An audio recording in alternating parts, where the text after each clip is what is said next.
itu di alamat IP 192.168.2.66. Di sini kita menggunakan gateway 192.168.2.5. Nah, di sini kita membedakan PC 1 dan PC 7 meskipun dia sama-sama menggunakan IP 2, tetapi kita menggunakan yang namanya subnetting, di mana di jaringan HRD1 ini itu antara 2.1 sampai dengan 2.62. Artinya 2.0 itu dipakai untuk IP network, sedangkan 2.63 itu dipakai untuk IP broadcast. Sedangkan pada PC 7 dan PC 8 ini kita atur untuk jaringan 2.64 sampai 2.127. Nah, di sini kita pakai 2.65 menjadi IP gateway-nya, sehingga untuk PC 7 kita pakai 2.66 dan PC 8 2.67. Untuk pengaturannya sendiri sama dengan router yang pertama, yaitu pada fast Ethernet-nya kita setting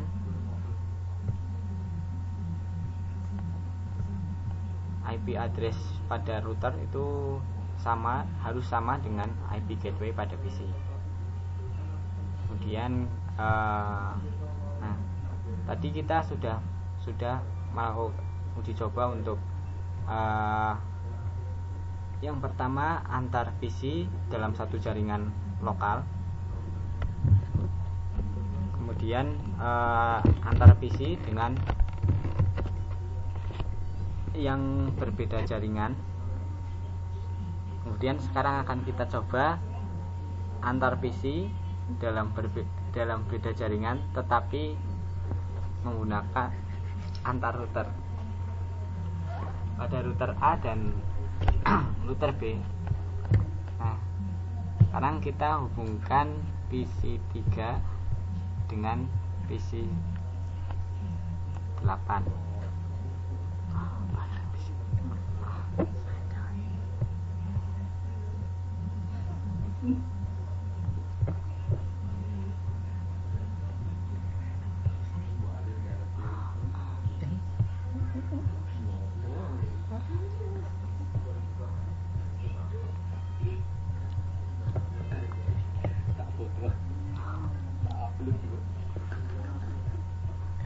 Koneksi lagi pada jaringan 172.168.10.0. Nah, ini di setting seperti ini untuk keamanan jaringannya. Nah, agar router A dan router B itu bisa terhubung, maksud kami agar jaringan-jaringan yang terhubung dengan router A bisa terhubung dengan jaringan-jaringan yang di router B, maka kita gunakan yang namanya routing. Routing di sini ada dua versi, yaitu bisa menggunakan routing statik dan routing dinamik. Untuk proses ini kami menggunakan routing statik.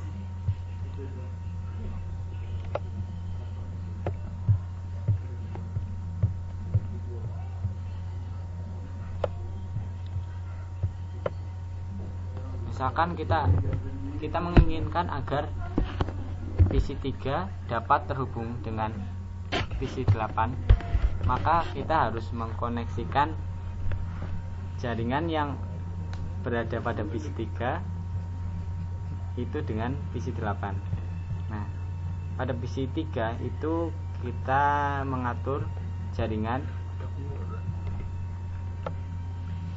2. Ini di router A ya. Jadi kita harus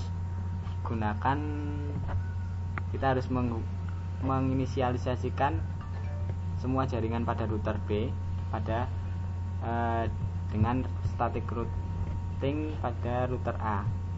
Nah, misalkan kita akan menghubungkan dengan PC8. PC8 ini berada pada jaringan 192.168.2.64/27.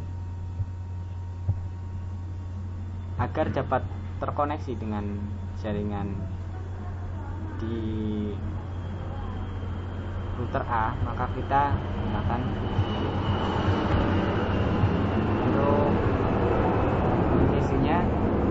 Kita bisa gunakan di sini 168.2.64. Kemudian maskingnya 255, 255, 255, 224. Kemudian pada next hop ini kita isi dengan alamat IP pada router yang dituju. Jadi ketika kita akan menghubungkan router PC3 dengan PC8, itu kan melalui router B dengan IP 172.168.10.2.30. Maka di sini kita isikan 172.168.10.2. Nah, maka akan muncul di sini.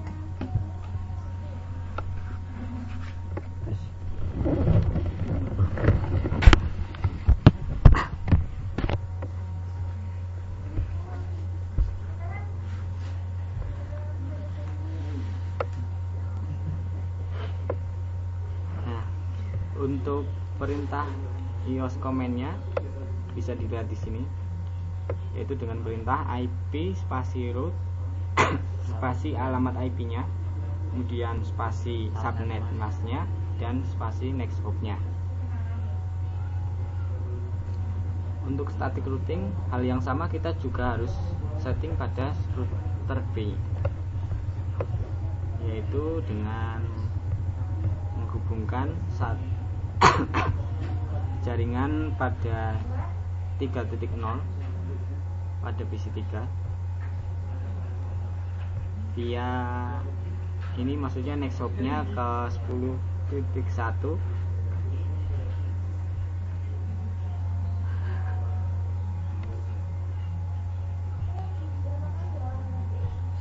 Selanjutnya setelah kita pelajari routing statik, kemudian kita bisa menggunakan routing dinamik untuk menghubungkan antara router A dan router B. Dengan routing dinamik kita menggunakan di fasilitas di Cisco Packet Tracer ini dengan menggunakan RIP. Nah, RIP routing di sini nanti tidak seperti pada routing statik, kita harus mendefinisikan hop yang akan dilewati, tetapi pada routing dinamik ini kita menggunakan alamat networknya saja. Misalkan kita isikan 192.168.2.64. Nah, pada perintah komennya terlihat bahwa perintahnya network spasi dan alamat networknya.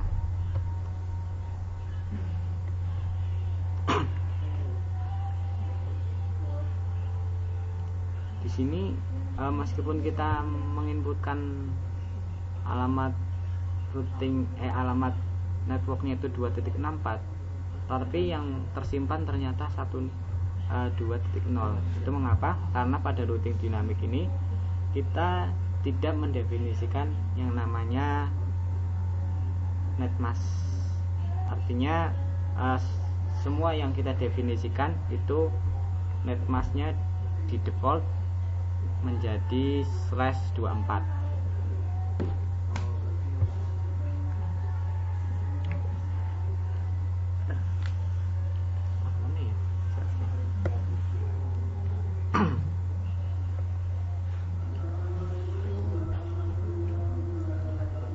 itulah perbedaan antara routing statik dan routing dinamik, yang mana pada routing statik kita diharuskan untuk mendefinisikan jalur mana yang akan kita pilih untuk menghubungkan suatu jaringan ke jaringan yang lain. Sedangkan pada routing dinamik kita hanya perlu mendefinisikan alamat jaringannya saja. Kemudian router ini akan secara otomatis dia akan mencari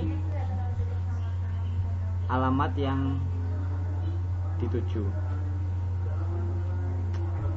Sekian presentasi dari kami. Oh ya, untuk pengaturan pada router C dan router D itu hampir sama dengan router A dan B. Di sini bisa kita lihat bahwa di router C itu semua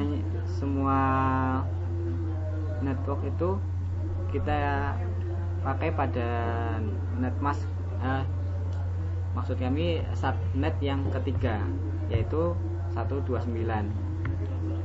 Itu batasannya dari 128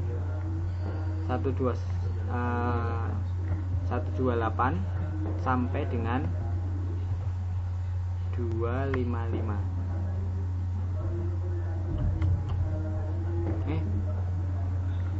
128 sampai 191. Kemudian di sini alamat jaringannya 192. Di sini juga 192 sama. Cuma yang membedakan adalah angka di depannya, yaitu di sini 2193, 3193 dan seterusnya. Untuk tabel routingnya bisa dilihat seperti ini. Itu untuk pengaturan routing statiknya. Sedangkan routing dinamisnya kita cukup mendefinisikannya. Semua router itu cukup diatur seperti ini saja. Jadi tidak memerlukan sebanyak ini pengaturan. Untuk routing dinamis kita hanya cukup menyeting dengan konfigurasi yang sama pada tiap router. Sekian presentasi dari kami. Mohon maaf apabila banyak kekurangan. Terima kasih. Assalamualaikum warahmatullahi wabarakatuh.